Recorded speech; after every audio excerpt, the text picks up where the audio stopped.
Coba ingat-ingat lagi, kapan terakhir kali kamu merasakan angin sepoi-sepoi? Mungkin waktu duduk santai di bawah pohon, atau pas kena hembusan angin pantai. Tapi pernah nggak kamu bertanya-tanya, apa sebenarnya angin itu? Kenapa dia bisa muncul dan seolah-olah nggak pernah berhenti bergerak? Nah, kalau penasaran, yuk kita bahas sampai tuntas di video ini. Oke, sekarang kita masuk ke pembahasan inti. Angin secara sederhana adalah udara yang bergerak. Tapi yang menarik adalah kenapa udara ini bergerak. Jawabannya ada di dua faktor utama, matahari dan tekanan udara. Jadi gini, matahari memanaskan permukaan bumi. Tapi permukaan bumi ini nggak semuanya panas merata. Daratan cenderung lebih cepat menyerap panas dibandingkan lautan. Akibatnya, udara di atas daratan yang lebih panas akan menjadi lebih ringan dan naik ke atas.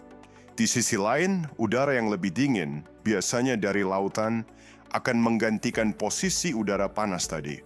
Dan inilah yang menciptakan angin. Proses ini terus berulang setiap hari. Bayangin aja, bumi ini seperti mesin besar yang digerakkan oleh panas matahari. Kalau nggak ada matahari, bisa dipastikan udara bakal berhenti bergerak dan nggak akan ada yang namanya angin. Tapi tunggu dulu, kalau cuma perbedaan panas, bukannya angin harusnya bergerak lurus aja dari area dingin ke area panas? Kenapa angin kadang melingkar atau belok-belok? Nah, ini terjadi karena rotasi bumi. Saat bumi berputar, ada yang namanya efek Coriolis. Efek ini bikin arah angin nggak pernah benar-benar lurus. Di belahan bumi utara, angin cenderung belok ke kanan, sementara di belahan selatan, dia belok ke kiri. Efek ini juga menjelaskan kenapa badai atau siklon tropis selalu berputar. Jadi pola angin di dunia ini nggak cuma soal suhu dan tekanan, tapi juga soal gerakan bumi yang nggak pernah berhenti. Ngomongin angin, kita pasti udah familiar dengan berbagai jenis angin yang sering kita temui. Tapi tahukah kamu kalau tiap jenis angin punya cerita unik di balik pembentukannya? Contohnya, angin laut dan warna angin darat. Siang hari, daratan lebih cepat panas dibandingkan lautan. Jadi udara dari laut bergerak ke darat. Ini bikin suasana pantai terasa adem. Malam hari kondisinya berbalik. Daratan lebih cepat dingin dan udara bergerak dari darat ke laut. Ada juga angin lembah dan angin gunung.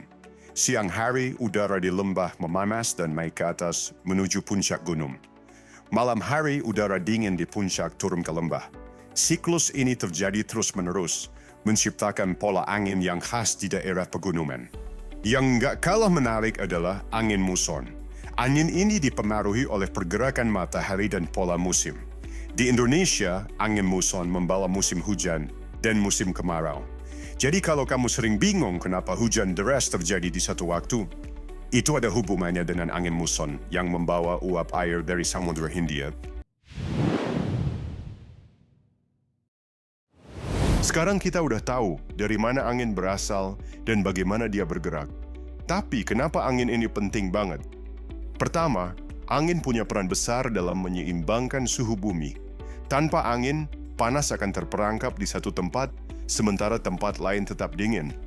Angin juga membantu penyerbukan tanaman, terutama untuk tanaman yang tergantung pada angin untuk menyebarkan serbuk sari. Selain itu, angin adalah sumber energi terbarukan. Dengan turbin angin, energi kinetik angin bisa diubah jadi listrik. Ini solusi keren untuk mengurangi penggunaan bahan bakar fosil. Jadi angin itu nggak cuma bikin adem, tapi juga mendukung kehidupan kita sehari-hari. Sebelum kita akhiri, ada beberapa fakta menarik soal angin yang mungkin belum kamu tahu. 1.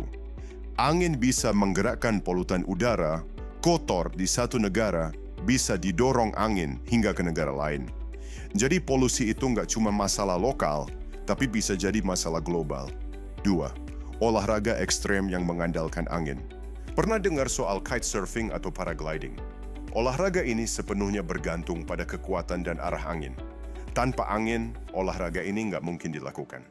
3. Angin di planet lain, angin nggak cuma ada di bumi loh. Di Mars, Ada angin kencang yang bisa membawa debu hingga menutupi permukaan planet selama berbulan-bulan. Kebayangkan kalau angin di bumi sampai sekuat itu?